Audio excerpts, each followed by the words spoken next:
Welcome back to Real Talk for an Unreal World podcast. I appreciate everyone's time for coming and listening to conversations that can benefit personal growth. I am an individual who does not pretend that everything is okay in this world. And men have a great difficulty with communicating about how they feel. And this translates an imbalanced state of life by believing that everything is meant to be buried within us because it's ours to carry. You will carry an immense amount of weight that will break you down over time. My guest today's name is Seraph Knight. He is a man from a generation in a time that does not communicate about how they feel, but he has chose a different path in this life to talk about emotions and share about how they benefited his life, to teach him about who he is and how he could grow into a higher self. If you're living in a negative state, in a fear state, you have the ability to create your own reality and choose a different path using love. It's just that we don't understand how to use love as a medication because we don't know how to read the prescription. So in this podcast episode, it is my belief that you will learn an immense amount about how to talk about how you're feeling, especially if you're a man in this world, because women are an example of empathy, compassion, and patience that we can all learn from once we go on the journey within. So I appreciate you so much for listening to this episode, and I hope you enjoyed as much as I had having it.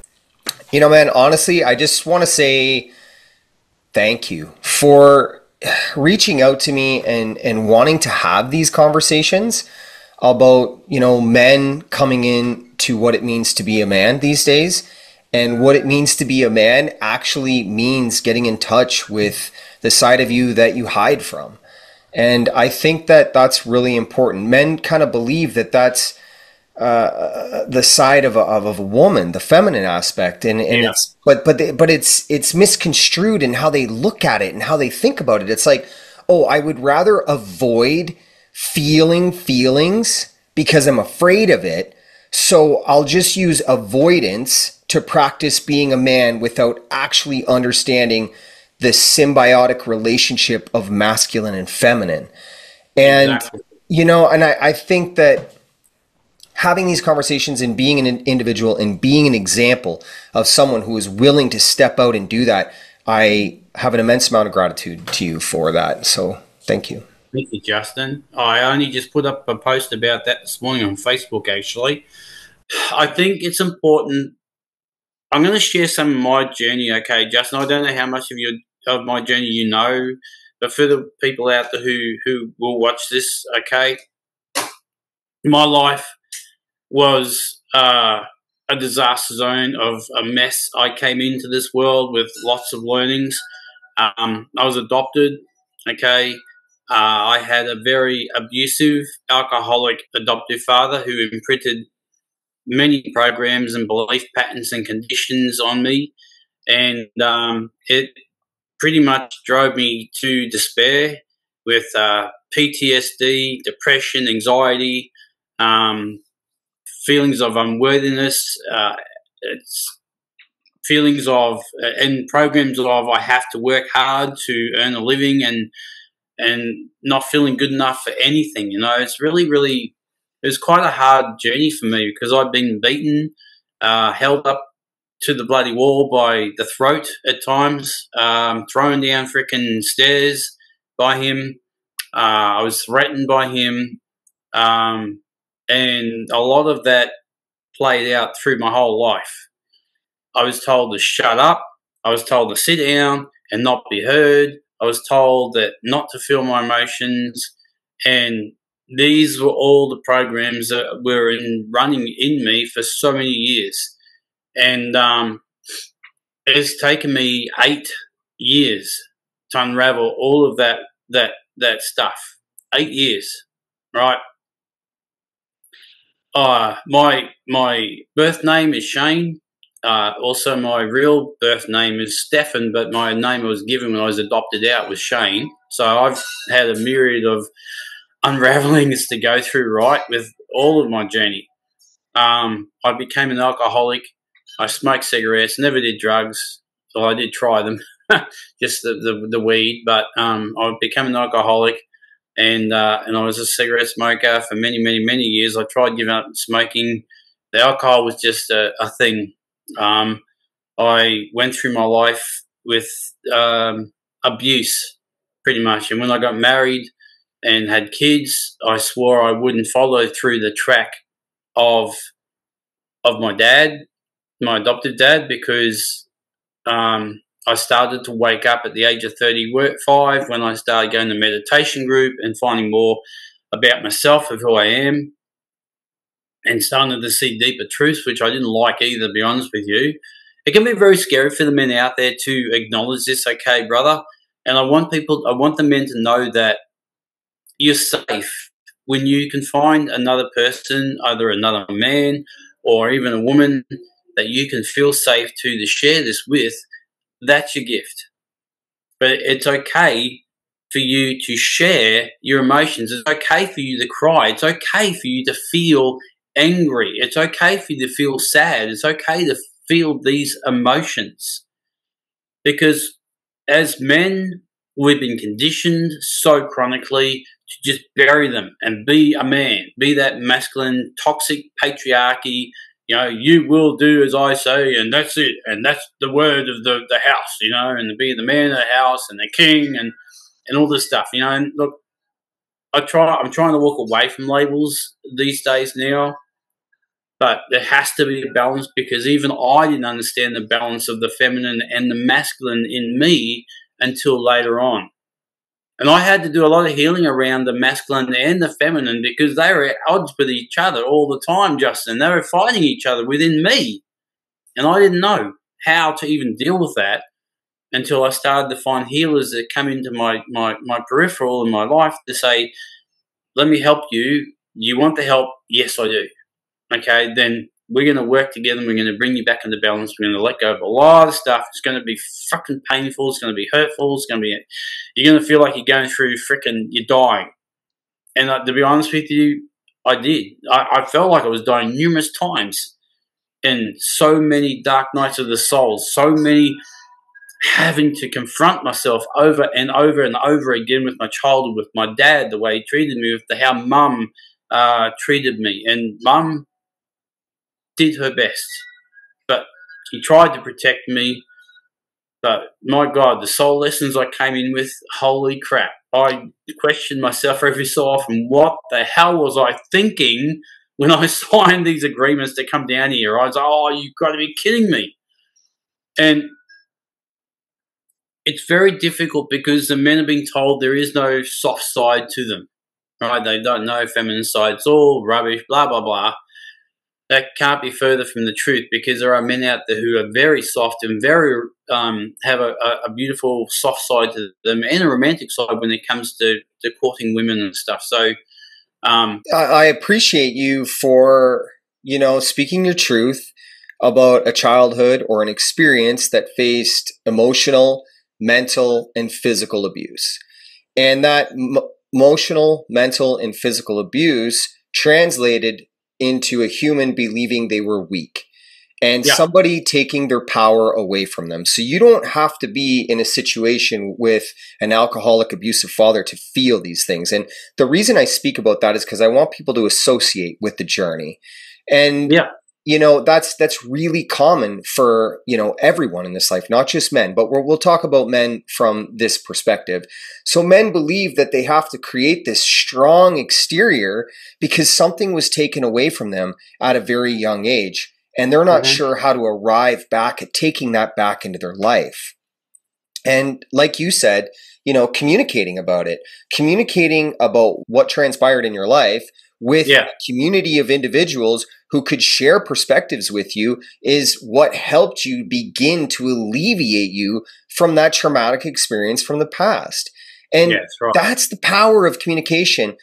But the greatest part about that is the practice. You got to have courage in this life, and you got to be brave. And it's not easy for a man to come on here of all places and talk about these kind of things, let alone talk about it with just a friend, that you confide in. But what I want to say to those individuals who's practicing that if the individual you share your story with isn't receptive because they're not at a point in time where they're able to offer any guidance for you or even listen to you, find another community. Because Saraf and I found each other just through mutual Facebook pages, having conversations about the same thing. And that is a community. Social media tools are one aspect. You can be lost in them for hours and learn nothing, or you can use it as a tool of connection, which it's there for. Absolutely. So that's really cool. So what took you into a place of healing? Like after you used alcohol as a way to distract from these feelings within, which I think is really common. And I think we should talk about that because, that's something that can have you feel anything other than the feelings that you faced at that time. Look, the alcohol was a huge thing for me. I was introduced to alcohol from a young age, about the age of 16. When I joined the Royal Australian Navy over here in Australia, obviously the culture of the Navy or any armed forces, right, is alcohol, okay? And that's where I ended up, because alcohol for a lot of people, and especially men, is a way to cover up your emotions, okay? And alcohol is a spirit, and spirit brings in entities, which creates all kinds of havoc because it numbs the brain and creates all sorts of dramas for people out there, especially the men, right? And sometimes it can have different effects on men. It can create men to be just weird, whacked out, freaking fun-loving people, or they can be very... And I know I was that guy, actually. I was always out there fun. I was fun-loving and creating fun trouble, nothing like that. But a lot of men, it can affect differently, and that can create a lot of abuse and anger issues and stuff, right? Where for me personally, I used alcohol as a way to numb my feelings and bring out the fun, joyous side of me, where others, depending on the traumas and how they react, it can bring out a really nasty, angry, toxic side. All right, Justin, I want to talk about that as well. I know you would agree, you would share that similar beliefs of what I'm saying to some degree. Yeah, I think it's interesting how it's socially acceptable to distract, to use that as a distraction. Even if it brings out that fun, loving side of us, those that are abusing, the spirit are just trying to show somebody or tell somebody using this language of becoming an alcoholic to say something's wrong with me. And when you're the fun-loving guy, it actually is more difficult for people to read you. So that's something I see a lot today. A lot of people find it totally acceptable. Just, men especially, they reach for beers and they'll be in a group of men will just say, pound a couple beers, push your feelings away. We don't talk about that kind of things. The beers will make it go away. It's like, wow, like think of that mentality and think of that practice. And you're right. For some, they get frustrated with themselves for doing that. And this fun-loving guy becomes depressed and angry. And they become very frustrated and they display that to the people around them. So it's another way the language of emotions is trying to talk to people. But yeah, you're right. It's very acceptable. And this is the thing too, Justin. And what happens is the whole culture of men, especially here in Australia, being the old Aussie attitude of "sure, be right, mate." It's like they just freaking no, we don't talk about that. Let's get in. Come on, John, we'll get down to the pub and have a couple of beers, and don't worry about it. It's nothing, just let it all go. It's fine, Well, the beer will freaking sort it out, It's funny though. We hear that a lot. Let's just let it all go. Let it all go. It's like if you don't process something, you never let it go. So we should just be telling each other, just bury it under all of that other mountain of stuff that everyone has told you to bury it with. I think if we use that language to say just bury it, over time we'd be like, good Lord, I've been burying for 20 years. Like I'm buried now. Like I'm the one who can't breathe. And often that's exactly what it looks like. It is. And it takes a lot. And I want to say to the men out there too, it takes a lot of courage. It takes a hell of a lot of fucking courage to stand up and say, you know what? crap, man, I feel shit. I hate this world, or I hate my job, or I hate my wife, or my kids are annoying. What the hell's going on? Why am I feeling this way? I feel unworthy. It's like I want to punch frickin' Robert down the road because he pissed me off today. It's like, what the fuck? It takes a lot of courage for men to express themselves and say, you know what? Somebody fucking listen to what I'm feeling right now. I'm tired of bearing this crap. And this is the most important thing that the men, I want men to understand this, okay, Justin, is that emotions play a key part in your physical well-being. Now, when you bury your emotions and you keep stuffing it down like a freaking volcano, eventually those are going to translate to physical disease, right? Physical disease, blokes. For any whoever watches this, when they do watch it, right, this is not good. This creates illness in your body, which means you are out of alignment with your spirit and your mental, emotional, and your physical bodies. Because we came here to experience this world, we came here to experience emotions and feelings and all that sort of stuff. And yeah, it's crappy. Yeah, it's a mongrel freaking journey at times. Yes, we've been through trauma. Yes, we've been abused. Yes, we've been controlled and conditioned and programmed by external forces out there in this world. Okay, but we have the power and the responsibility that we can fucking heal ourselves. We have the power to heal ourselves. I am a perfect example of that as I sit here today. And even you, Justin, and I know you for long enough over the years. When we found each other, you shared your story on Facebook with me as well when I did live with you years ago, and you look at how well I've seen you transform, bro. I've seen the difference in what you've achieved out there, right? And holy crap, I want to honor you, brother, for the work you've done on yourself as well. Truly. I appreciate that, man. And I, as a human that experienced 23-year drug addiction, what that translates to, the language of that is 23 years of disconnecting from myself. I avoided feeling difficult feelings and processing experiences that happened to me in my life because I didn't know how. I didn't know how. I didn't have the tools. I didn't have the education, and I didn't have the community. And I blamed other people for that. And it was easier to blame other people for that and self-sabotage because I taught myself that. And I wasn't talking about anything that I needed to talk about because I didn't have the language for it and I didn't have the guides. But because I chose to continue with that trajectory, 23 years, man, heroin, all the drugs, 16 years with a needle, homeless. That's how far it took me to find myself. And like you were talking about before, you experience death in this life. And I have as well. Death in this life is the most beautiful thing because we let go of an entire identity that we built up that did not serve us anymore. It's a metamorphosis. It's a transmutation of one thing to another. You alchemize.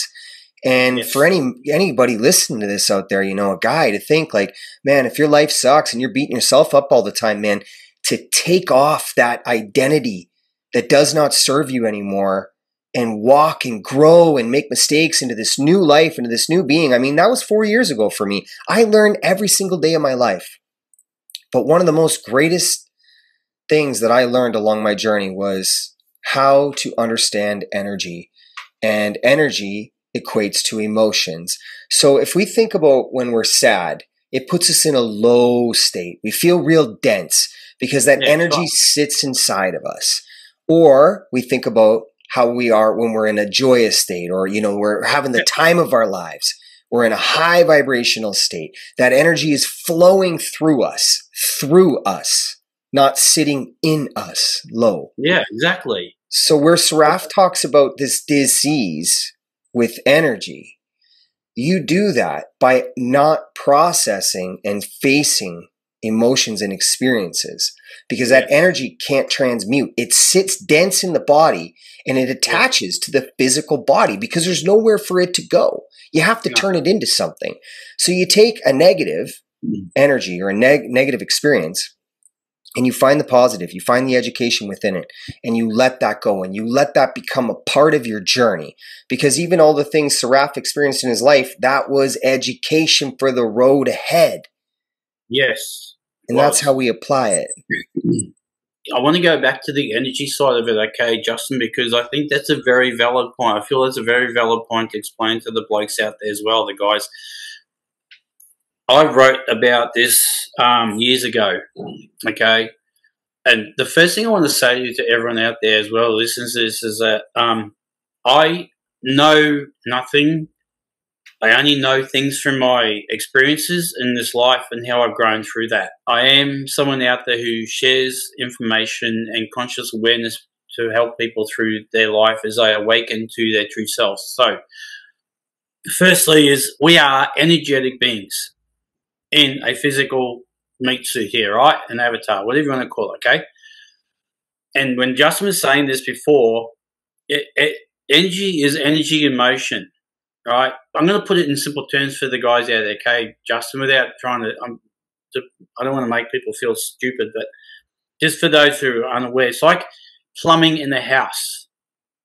So in your house, you got plumbing. Well, we're a house. This is a sacred house that we live in, this physical being, right? And when the plumbing in your house gets blocked, what do? You unplug it. Okay, otherwise it'll explode everywhere, and emotions are, and shit will go everywhere, and all the crap, right? Literally, okay. And so, excuse me, folks, for anyone who watches from overseas, this is me as an Aussie, okay. I don't paint pretty pictures of rainbows when I speak, right? But it's the same with our physical vessel. If you are blocking and stuffing down your emotions and stuffing it down with food and stuffing it down with alcohol and stuffing it down with drugs and all the other shit you can find to stuff it down there, like, oh, I'm just going to keep stuffing it down that bloody toilet and plugging it up until, boom, explodes in a rage of emotions, from sadness to grief to depression to the feelings of unworthiness and all of this stuff, and anger especially, right? Anger. Oh, my God. So it's easier for us to deal with the emotions and feel them and allow them out at a steady pace and transmute them, transcend them, acknowledge them. And I want to share this too, Justin. This is how I managed to get through, right, is love. Love those fucking feelings. Love those emotions. Love them. Because we've also been taught as men that feeling emotions is a dirty word. Sharing how you feel is a dirty word. Acknowledging the ego is a dirty word. The ego is not a dirty word. It is a part of this human experience here. And every single person out there who has signed up to transcend this journey into awakening, then they will love hearing this. I want to say also that a lot of people have not signed up to transcend their experience this lifetime too, Justin, right? We must, excuse me, I want to acknowledge that, because a lot of people will not make it through this lifetime, and they're not meant to, right? And I mean, they can change their mind, obviously, on the soul level if they want to, okay, but a lot of them won't. And I want to acknowledge that. And that's not sad. That is just their soul agreement. This is what I'm here for. This is what Justin is here for. I love this brother of mine. He's an amazing bro. He shared his story with me, and I've shared mine with his. And this is why we come together, because I want to inspire those men who are stuck in a rut, or who feel that there's no hope in the world to change, that there is hope in this world, that you can change. You have to be able to be courageous enough to frickin' feel those emotions and acknowledge it. Get help. Ask people for help. Ask men for help. Go to men's groups. Find somebody who actually gives a crap enough to say, shit, let's start on this, John. Where are we going with this today? What do you want to do? Well, I got a crappy relationship. I'm drinking alcohol like a maniac. I'm freaking smoking cigarettes. I want to go to drugs. Where do we start with? My childhood was crap. How can you help me? And it's about acknowledging it for start, Justin. It's about taking that step and saying, fuck, you know what? Justin inspired me today. Saraf inspired me today. Fuck, I'm going to do this. I'm going to change my life and I'm going to make it better, because every one of you out there can do that if you choose to do so. But you have to acknowledge the emotions, because we're energetic beings. And if you block the plumbing, it's going to explode. And I want to share this too, Justin, because this is important. Because we have energy signatures, right? And I know this is an illusion as well. It's a game, right? But if you want to improve your life, then this is how you can do it. This is how I managed the steps I took. But it's also remembering that every time you put an energy signature out there, what you are holding in your energetic field, and mind you, we can't see energy, right? Well, some of us can, but not all of us can, okay?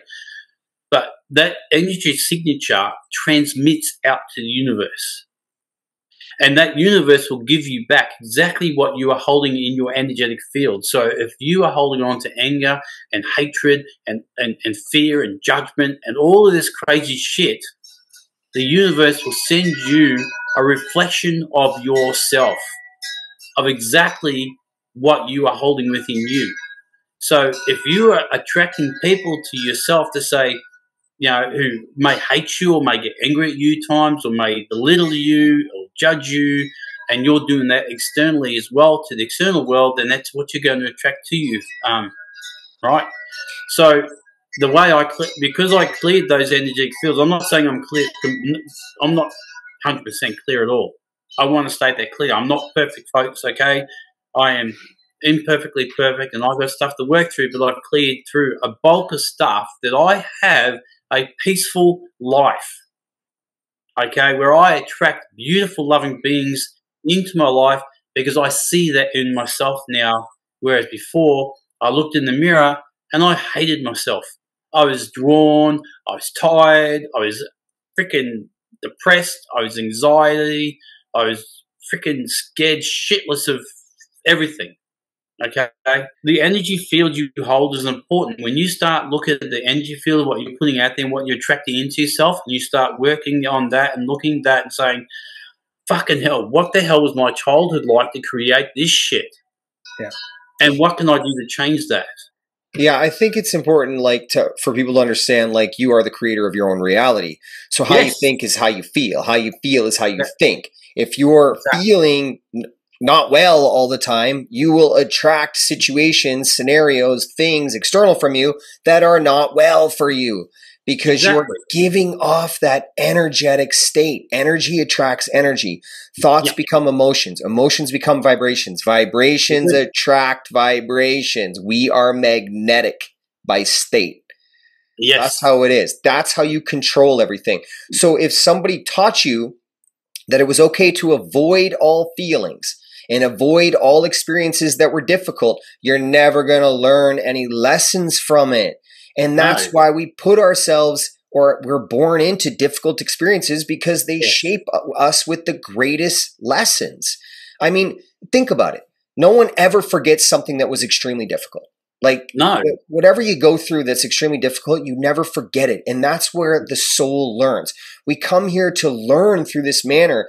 That's the thing you leave here with, is the memory in the experiences. Are they all good? No, they're not all good, but that's okay.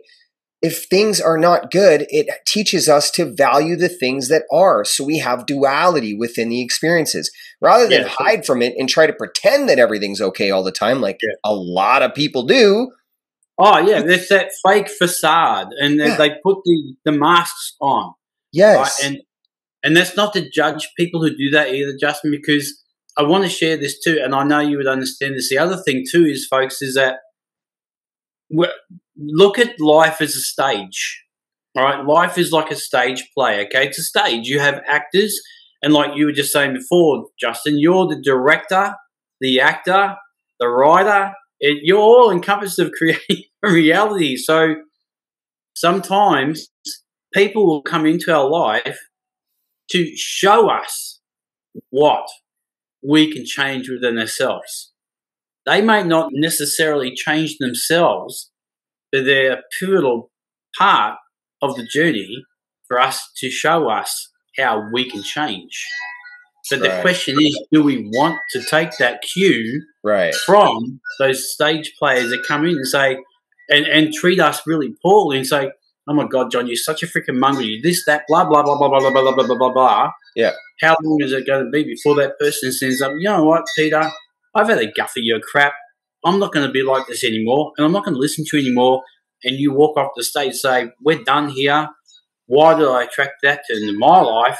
What am I holding within me that I can change to stop me attracting that into my life? Because every time we hold on to those vibration frequencies of what you were talking about before and what I've spoken about, people are going to keep coming to us with that same frequency vibration until we see and acknowledge the cues of like, what's Source trying to show me? What's God trying to show me? What is the universe trying to show me here? What do I need to change my life?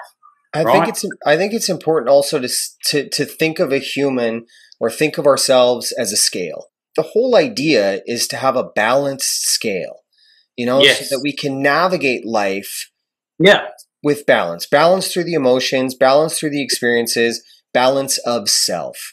But when we're imbalanced and we're burying emotions or we're hiding from our experiences and it tips the scales and ego tells us that we're not good enough, that we have to be afraid, and things that we do not understand we will accept as truths from other people because we're too afraid to learn about those things. It's a very difficult life to navigate under that pretense, right? So then the scales become unbalanced, right? If you go into those areas, the scales are tipped one way, that's okay. You can go into those parts of your life with love, because fear is what's imbalancing the scales in the first place. Go in with love as a tool, and you will not go into these places alone. You'll go in with compassion, empathy, understanding. These are beautiful tools to use along a journey to balance the scales. And life becomes a whole lot easier because you walk a whole lot lighter. It starts with having compassion for ourselves and empathy for ourselves and kindness for ourselves, right? And respect for ourselves. It starts with us, and starts with saying, well, I don't respect myself right now, but I'm not going to beat myself up over it, but I see that I don't respect myself. I'm going out and getting drunk every night or every second night or every freaking weekend, and, I'm treating women with disrespect, or I'm treating my wife and my kids with disrespect, I'm treating them poorly. How can I change that? But it's about acknowledging that, having compassion for yourself, having respect for yourself. So, you know what, freaking, I'm not this person, but I'm not going to beat myself up over it either. It's like, okay, these experiences came from my childhood. I'm an adult now, and I am responsible for changing myself and growing into a better version of myself. And this is when you talk about compassion and empathy and all those things, we can have that for everybody else, but it starts with us. And it just starts with us. It's, once again, it's all superficial out there. You can be as compassionate to other people, but is it genuine? Is it authentic? And I think it's okay to be at any stage in your journey. I mean, I was 36. I was in jail. I was homeless when I decided to make a choice. And my first choice was to realize that I did not love myself. And the reason that I did everything to hurt myself and to avoid all of the difficult feelings was because I didn't know how to love myself. No one ever taught me that. No one ever talked about it. And I had to accept that that was okay. But I also had to accept that I didn't have the tools and the education. So for me, I just surrendered my life to love. I literally spoke those words, and love opened up within me. So if we ask, we shall receive. Like people have said to me, who are you asking? What does it matter? Just put the vibrational frequency into the energetic state of the world and see what comes back to you, because you're not alone. You're not alone, and it's okay to make mistakes, and it's okay to ask for things. I think that we've been taught that, we're not worth it, or somebody else is more deserving. It's like, no way. If you don't love yourself, how can you love another? And it's really important to sit with that and think about that for a second, because a lot of people have wives, they've got kids, they've got husbands, and they feel the same things that Saraf and I were feeling. I mean, it's very common for people to pretend that everything's okay these days. And I want you to know, like, the situation that I was in my life with this drug addiction and homelessness and prison and the needle and all these things, the doctors told me that it was 0.01% of people that come out of the situation that I was in. And when he said that to me, he said it in a way that would somewhat be a deterrent to know that if I failed, it was very common. But when I heard that, I had said to him, well, that means it can be done and I'll never be back here. And I never went back into those doctors' office because I had the prescription of love. Love was the medication. And I just learned how to use it throughout my life. And that didn't make me a statistic anymore. It just showed me I could do anything at any stage in my life, make mistakes along the journey by becoming a student of love. And I think it's really important for people to understand it doesn't, because people say to me all the time, oh man, I'm too far gone. I'm too far gone. I'm like, too far gone? Dude, I was 36, homeless, 16 years with a needle, bro. Like, too far gone, dude? You have no idea what society will judge you for being too far gone, and that there is no judgment and there is no comparison. But good Lord, I mean, I'm painting a picture for you of where I was at. So if you're not homeless and you're not sticking needles in your arm, value the place you're in to start. Not in a prison cell, not in a prison cell, not withdrawing from fentanyl after 7 years. Like, all you're doing is withdrawing from love. And that it's a far easier thing to incorporate and back into your being, because it's looking for us. This is the thing. Yeah. This is the shift in reality right now. A lot of people talk about this in spiritual communities and whatever else. It's love is the shift. This is the shift. This is what we're moving into. So men are starting to feel this awareness to themselves because the energetic states of everything is changing and we're coming into a higher consciousness. So if you are one of those individuals and you're feeling these kind of things, I'm going to put Saraf's information down in the links below, and my information's always in the links below. We don't have to be right in front of each other physically to have these conversations. This is what we do with our lives. Yeah. Look, the other thing too, Justin, and look, and I just want to acknowledge that love is the key, but I think I want to take it a step forward and say, authenticity is the first priority out of the love. If you can't be authentically you, and let's be honest, 3/4 of the world, let alone men, have no fucking clue who the hell they are. Yep. Because of the programs and the conditions and the beliefs. So being authentic with yourself is the first step. It's actually admitting to yourself, fuck, man, I was this person when I was a child. I was this kid. I was that. I was this. I was that. This happened to me. This happened to me. And this happened to me. It's like, oh my God, I'm not fucking. I'm so scared of acknowledging this, but holy shit, I know this will set me free, right? And that's authenticity is the start. When you can get vulnerable and authentic and real and raw with yourself, the love comes through from there. Then you can start loving yourself. Because I never saw that. Because so many people are talking about authenticity these days. And when I look deeper into that, it is being authentically you. But who are you? Who are you? What is your authentic self? Who is your authentic self? It's you being that loving person. It's you being that kind-hearted, loving, caring person. It's you acknowledging all those depths of darkness within you, even the shitty parts.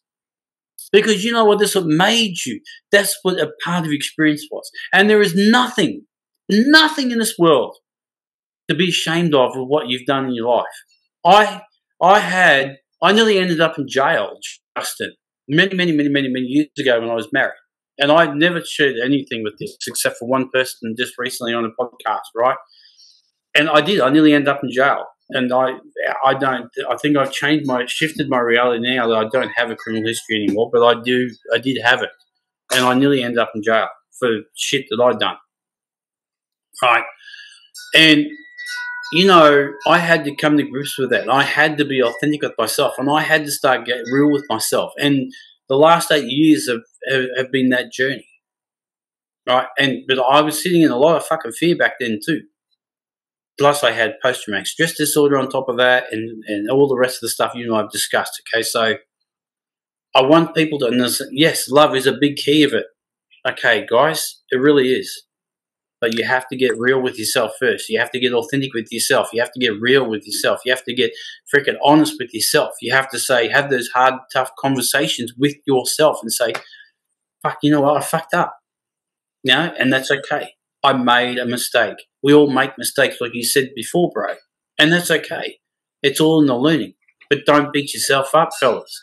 Get in there and say, fuck, which way can I take this way that's going to bring me back into the center of alignment? Where can I go that's going to bring me back into my truth again? And there's nothing wrong with this, folks. No right or wrong. You make mistakes, you learn, and you grow. Or you stay stuck. The choice is yours. You have free will on this planet. I could have stayed stuck in there. I could have kept replaying the same old scenarios over and over and over and over again. And to be honest with you, folks, I nearly fucking died numerous times on this journey of this 58 years that I've been on this planet, right? I've nearly died numerous times. Car accidents, freaking swimming accidents, fucking. I nearly died last year. I wrote my car off. And I came that close. It wasn't funny. I literally freaking, the car was written off. I was like, fuck. Right? Wow. And I know you didn't know that, Justin. I didn't know that. No, that happened last year, in April of last year. What? 12 months ago. Yeah.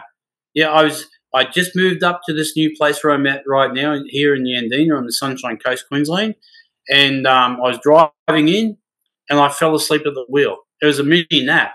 I was sitting at the intersection waiting to cross over to the other side of the road, and I fell asleep. My foot hit the accelerator, boom, straight into the back of a four-wheel drive, totaled the whole car. Damn. Windscreen was smashed, airbags went off. I come out of it thinking, what the fuck just happened? Wow. Yeah? I had no idea. So that was because I wasn't slowing down. That was because I wasn't taking care of myself. That was because I wasn't loving myself. I was pushing so hard to do everything myself, clean the house, the old house, and move in and blah, blah, blah. Okay, and this is what happens, folks. The universe is going to send you signs. It's going to freaking put you in predicaments and situations where you're going to turn and say, what the fuck is happening here? It's like, maybe you need to slow down. Maybe you need to start loving yourself. Maybe you need to look at what's going on within yourself, within your physical vessel, right, as to why this is unfolding. And I'm not here to break you guys. Look, honestly, I think every single person has the potential in this world to change themselves, especially the men. But you have to want to do it. I think it's also really important to have a conversation surrounding what our idea of love is. And, the reason I didn't love myself is because the example that was being displayed to me through the idea of love was through the avenue of materialism. Now, not in all cases. I have two very loving parents, absolutely. But the conversation of how to love self was not present. And that misled me to believe what love was. Because my parents never had the education and the information on how to love themselves. So our idea of love is different. But a lot of people ask me, what does love mean to me? Well, through this journey of self-discovery, love to me is truth. And like Saraf was saying, you speak your truth, you're going to be authentic. And that's what you're witnessing here today, is two individuals who speak the truth. If I'm on the bus, or if I'm in a bookstore, or if I'm anywhere and I have a conversation, like you can find me below surface level. I'm deep. I'm going to show you who I am, because if you take an interest in having a conversation with me, then I'm not shy to tell you that I was a 23-year drug addict as it comes up in conversation. I'm not just throwing that out to people like that. If somebody's genuinely interested in the things that, we're having a conversation about, I will tell them that. Absolutely. Because it doesn't define me. People that have been through physical and sexual abuse and things like this, or abandonment and neglect, they believe that that's their identity.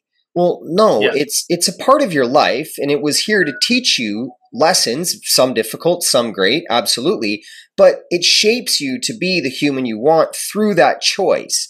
So if you choose love and you choose to become a student of love and learn through it by speaking your truth, being authentic, and being vulnerable in the right situation, you're going to grow.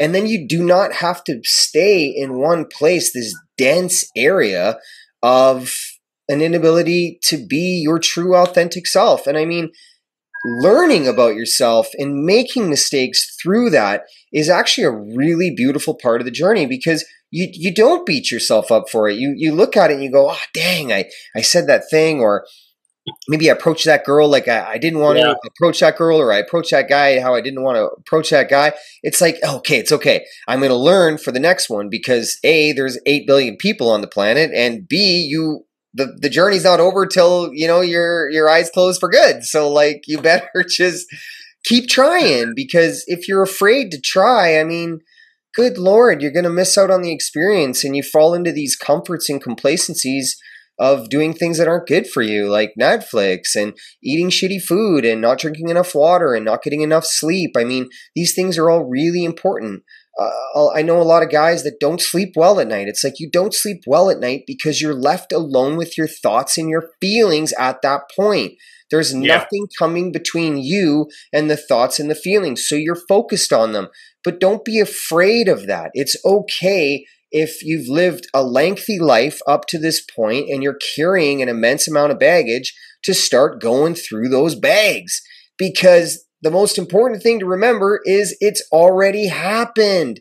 You can't change it. So there's no sense in carrying all this dense weight with you to the finish line. You can take that shit off, look at it for what it is, education. Relationships didn't work out, job didn't work out, whatever. You slept with the bridesmaid or something. I don't know, like whatever just didn't work out for you. It's okay. You already did it. So just be better. I mean, when I decided to become a student of love and love myself in jail, I literally in the jail cell decided to be a different human. Let me tell you something. Practicing authenticity and honesty and trying to do things from a place of love in jail is a very difficult place to do that. But I knew if I could do it in jail, I could do this anywhere. And I made mistakes in life after I got out of jail. Absolutely. And you will too. But it's okay as long as we learn from those mistakes and we become and grow into the person we want to be. That's what makes you, and you get to learn every single day. I mean, I shake my life up every couple months. Things change for me. Yeah, that's beautiful. Just as true. Yeah. And when you start that journey of being authentic with yourself, you're going to start drawing people who are going to be authentic with you as well. And I want to share a couple of experiences I've had just recently with that, actually, especially with women. Over the years, I've become a very good space holder for other people, men to some smaller degree, but women seem to be attracted to me in the last 12 months alone. But in the last 4 days, I've had 3 women. 2 of them on Saturday night came up to me and expressed how they were feeling and what they were doing, what was happening for them in their world. And I think the other thing too is hard for men to learn how to hold space for themselves as much as other people, right? Or women specifically more than anything else. But holding space for yourself is another gift and key for yourself too, in regards to, can you actually, like Justin was just saying before, and I want to acknowledge everything you said, Justin. It's just beautiful what you said today. It's amazing. Thank you. Excuse me. Holding space for yourself, it means holding yourself accountable, means holding yourself even in the depths of your despair, even when you feel like it's the end of the fucking road for you. It's not. It never is the end of the road. But this one lady I met today, this beautiful soul, she actually sat there and shared her entire fucking story with me in an hour and a half coffee meeting we had this morning in the coffee shop before I came on with you. And it was incredible. We were just sharing back and forth our stories of our life. And it's beautiful. Yeah. I want to hit on that for a sec. Sraf saying that he's attracting women into his life. This society that we're living in today, there's a great desire to try and sleep with anything that passes, your vicinity. Let's try and have sex with everything. It's like, okay, that's one aspect of, the masculine and the feminine interchange of energy. But something that's even more powerful than that is in the exchange of emotions, right? During sex, of course, you're absolutely exchanging emotions and feelings, but an in-depth exchange of experience, you give a piece of yourself to another human being because they're there to hold space for you, like you said. And women do that in such a practiced manner. They're born with this thing, this empathy, this compassion, this patience, like this ability to be still. And, a lot of guys ask me, like, well, give me some tips on, not a lot of guys, but I've been asked before, like, well, give me some tips on picking up girls and things like that. I'm like, dude, I'm married. And, I found this girl at a very early stage in my understanding of what I was looking for. But you're looking for something to help you pick up girls. Be vulnerable. Be vulnerable and authentic, though. I mean, yes, you can't be using that as a tool to pick up girls. They're going to see right through that right quick. And then you're going to hurt that girl in a way that you're misleading her into thinking that you're somebody you're not. And then you carry that, like you're damaging yourself. So become aware of that. Like, it's just changing how you see and you share energy with those around you. But it's a great place to actually have an avenue for, something more than a friend. It's really deep. It's really beautiful. So I appreciate you for saying that. That's all right, Justin. I think it's important because for the women out there who may watch this as well, I want to acknowledge you for what you've been through with the men. Okay. But I also want the women to understand too that not all men are like that. But I also want you to understand that the men who do that are carrying around some enormous, phenomenal amounts of trauma and wounding from their own childhood, and they don't know how to heal themselves, even if they're meant to. Or maybe they're meant to come into your life to show you that you're worthy of more. You're worthy of more, right? And that's not to take away from the traumas or the wounds of what has happened to you, ladies, from the men as well. But I want to share with you that have that compassion for yourself and for the men, because the men have been traumatized and beaten down in this society as much as the women have. And we're all responsible. We've all hurt each other. We've all done horrible things to each other, men and women. But now it's about uniting and helping the common cause of each other to come back to that balance. Yeah, I also want to just throw this out there to any women that are listening to this. You ain't going to save nobody either. So, it's one thing to be like compassionate and use empathy. And I know a lot of women know how to use these tools very well. But there's a lot of women that believe that they're going to fix somebody or change something or repair something that's broken. It's like, no way. You're going to give your time and energy and your love to something that needs to find all of that within itself. It needs to see the value within itself, to give itself the time and the energy that it desires and that it needs, and to understand love for self. Because if you continue trying to fix somebody or hoping that this individual is going to just all of a sudden be healed on its own without doing any work, you are going to spend an immense amount of time and energy and miss out on your journey. And I think it's desirable for people to hold on to things because they know it, because they're afraid of something they don't know. But just remember, like, do not fear the things you don't know. Embrace it. I know that's difficult. It's easier said than done. But with practice, anything you practice, you get good at. So you'll very quickly become good at seeing doors that you don't know what's behind as being an opportunity to learn about yourself and to grow. And it might have a difficult lesson and it might have a wonderful lesson, but either way, they're both valuable to your growth. So just a thought, men too, like if you're trying to hold on to a girl that you think you're going to fix or change, just let it go, man. Like if it's real, you set love free. And if it's authentic and real and meant to be, it'll come back to you. And that's a beautiful philosophy to live by. I love that. I just want to add on to that. We're not here to save people. We're not here to pick up their slack. We're not here to push their boulder, because that's the biggest problem. And the other thing too, folks, is, and I want to touch on this with what Justin was saying, and I want to acknowledge everything you said, Justin. It's beautiful. It's an incredibly truth right there. We're not here to push other people's boulders, because what happens then, not only are we missing out on our own journey and our own life and experiences we could be going through, we're also taking away from their learnings, their experiences and their journey. Yeah. Okay, so it's a twofold street. Not only are you missing out on your journey, you're also subtracting from their learning by trying to save them and picking up every time. I know it's ingrained for humanity as a whole, for women and men to be nurturers and fixers, or the men the fixers and the women the nurturers, right? But this is where it's got to stop, because this is where then we get into codependency and toxic codependency and toxic attachments and unhealthy attachments to the other person, or even friendships. And this is where it can become really, really chronic for a lot of people.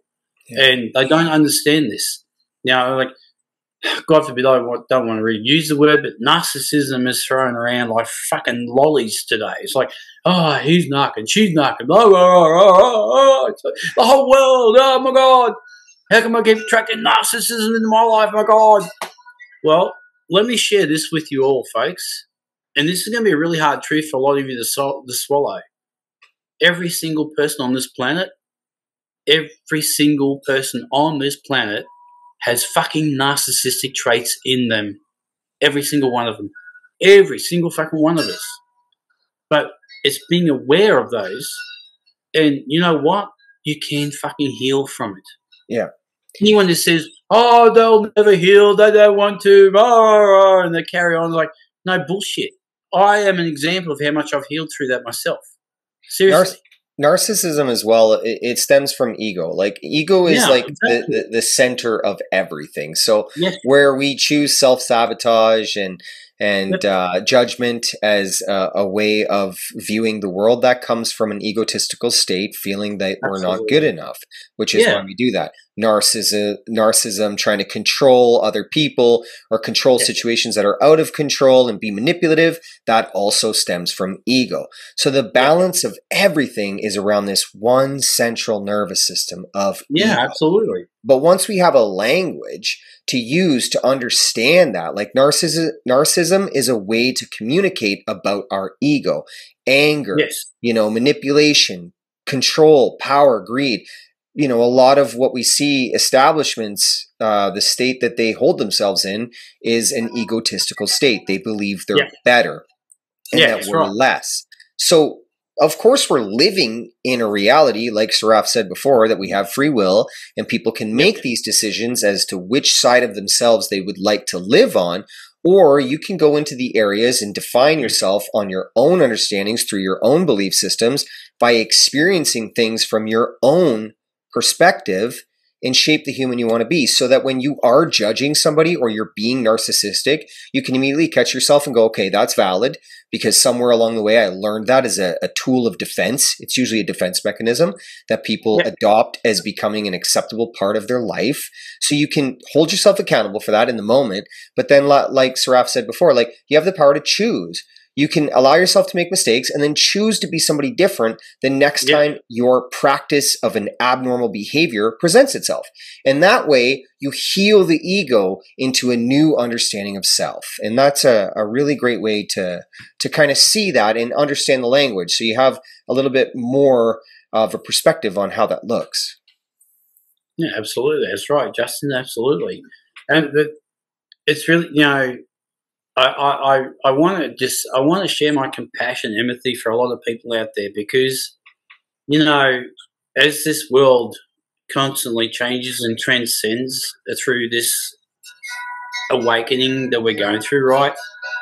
It is very challenging, because we've got a lot of astrological stuff happening and all this other external stuff as well, which you came to experience. It's bringing up a lot of emotions and a lot of people's shadow stuff. So first I want to share with everybody out there today, guys, please understand that Justin and I, we have great compassion and empathy for you. We know it's not an easy journey. We know that it's very difficult to look in the mirror and actually turn around and say, you know what, I love this part of me. Right? let me just share this with you guys, okay? I was my biggest critic, the inner critic, my ego. I hated every fucking aspect of myself. I hated my hair. I hated my teeth. I hated the fact I was wearing glasses. I hated when I put weight on. I hated the way I was treating people, which was not good at the time. I had so much anger and hatred built in me, it wasn't funny. But I had to learn to love myself, like Justin was saying before. I know it's not easy. And to the fellas, definitely I know it's not easy. I know it's not easy. I know it's takes a lot of courage. This is why Justin and I chose to do this. We want to share that if you can step forward and have that courage and like even just baby steps, just one step at a time. That's all it takes, one small step. The journey of 1,000 steps begins with the first one. And exactly, that's right. And you're right. Like, we are two individuals who choose to just be an example of, you know, a different way. And it's okay to be different than following what everyone else is doing. I often say to people, question who you follow. Like, are the people that you're following, do they know who they are? Do they know what they stand for? Like, what are their beliefs? Are they of their own understanding? I mean, these are really important questions. Absolutely. If you are someone who is going to follow. I mean, I know what I stand for and I know what I believe in. And that's really important to me. And I attract that with other individuals that are standing for what they believe in as well. And that community gets created over time. Like Sharaf was saying, there is typically a period of loneliness when you choose to become a student of love or choose to try and understand your past, because the people that we surround ourselves with, they're not having these conversations. So that's why we've never had them in the first place. So you look for a new community, but you first have to know what you want to say to people. So that period of stillness, or loneliness as some call it, is a great opportunity and a place for you to calculate and evaluate the things that you want to talk about. And then that's how the road begins to healing. You just start in one place. Like Saraf said, your childhoods can be very, very messy. They can be filled with all kinds of trauma. Not a problem. So you just start with one door. You know, if you were molested or you were abused or you were verbally abused or emotionally abused, you just start with, my mother was controlling. My father beat me. And you build off that and you start realizing, like, okay, I am this way because this was normal in my life, or I avoided this, you know. So it's a journey, you know. It doesn't just all happen right away, but you got to be willing to take the first step on the journey of self-discovery, and the results are priceless, man. Like, I live a freaking magical life, but it's not always easy. And I'm okay with that, because I know when things are tough, I'm like, oh man, there's a valuable lesson here. And it's still difficult, but there's value in it. And I know that that's going to help me grow into more of a human that I want to be. So it's just a way to kind of see it, you know? I love that. Having the tough conversations, Justin, and it's very difficult for people to have those tough conversations with others as well, because you got to figure out where to start from. And the other thing I want to say too, and my high self keeps bringing me back to this at the moment. It's like, where are you not happy in your life? Where can you change your life? Yeah. And that's the other thing too, of taking responsibility for your life, your external physical choices. Sorry. Are you happy in your job? Are you coming home to Joanne every day, your wife or your partner or whatever the case, and oh, fucking work was such a frickin' chore today. I could have punched John in the face, you know, my God, and the boss is a frickin' mongrel, and I got asked to do this crap, and, you know, when I didn't want to do it, and I had to because otherwise I get the sacks. Like, the other thing too, folks, is the fear of stepping out into something new. Like I said, the first step starts with you wanting to make that change. And it is scary. It is scary as fuck to step up and say, I'm quitting a job today, sweetheart. What? Yeah, I've had a gutful. I want something better. I want something more productive or more inspiring for me, you know? And And it's the same with relationships, all relationships. It doesn't matter if friendships or work colleagues or whatever. Where can you change your life to make your life easier?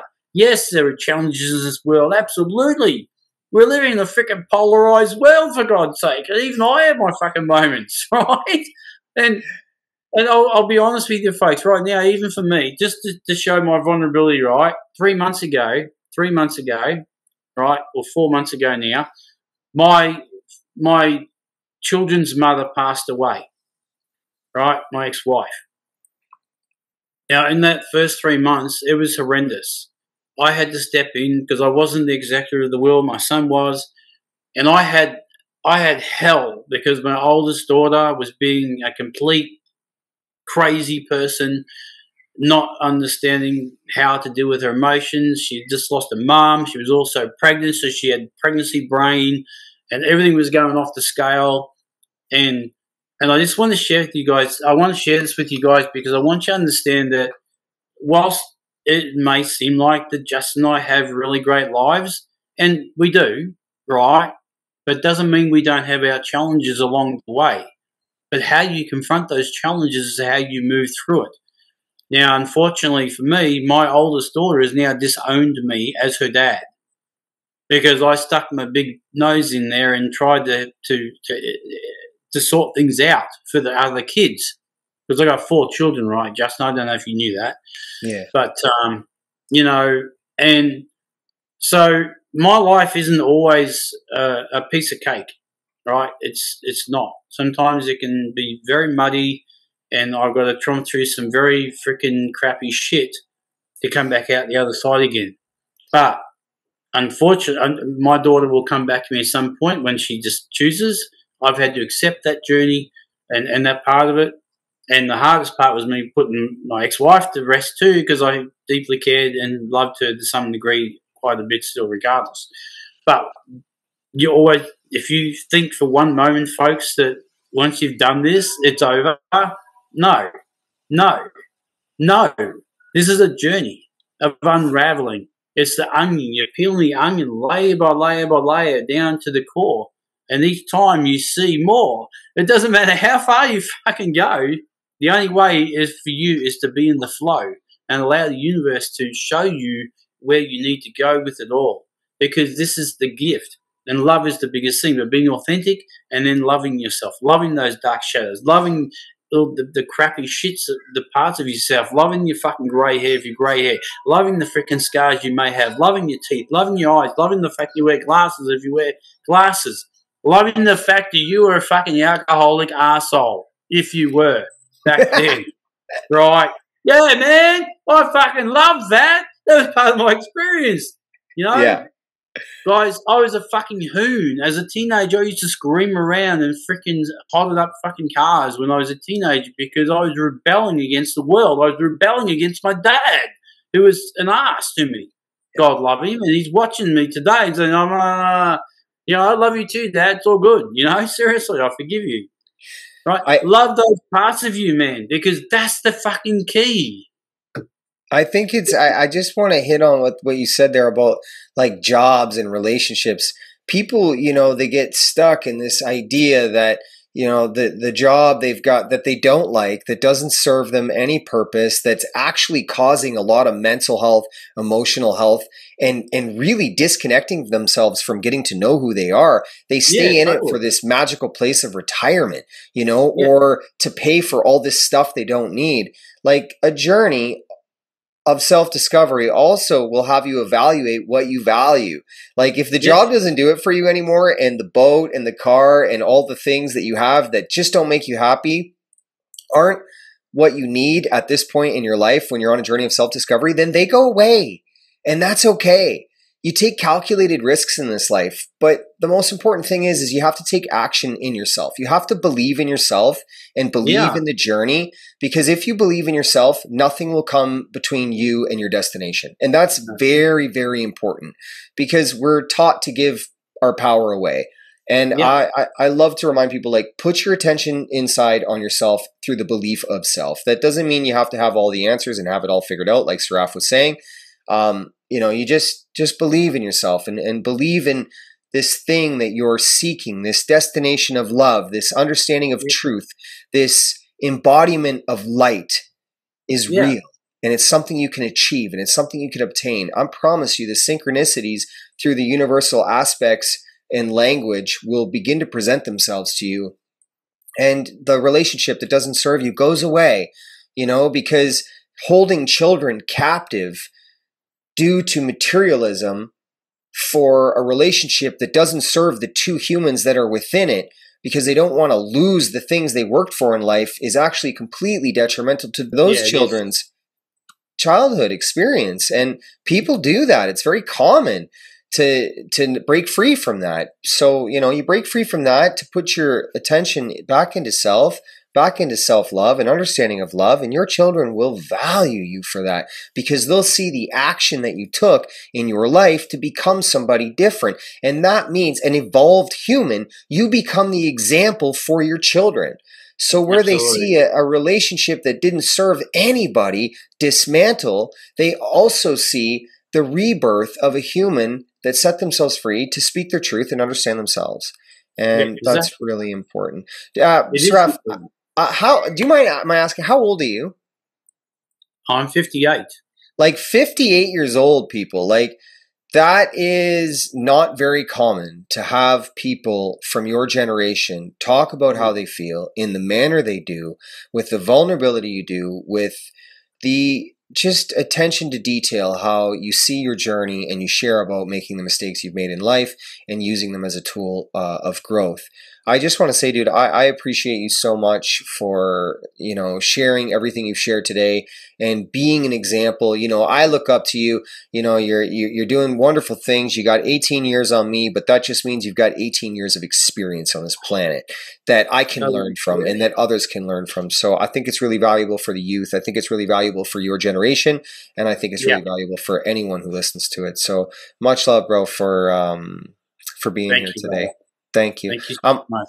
I'm going to put Saraf's information down in the comments below. All my information is in the comment or in the description below, and you can reach out, like, if you're trying to work something out in your life and evolve and understand this thing that we talk about. So much love, brother. Thanks for being here.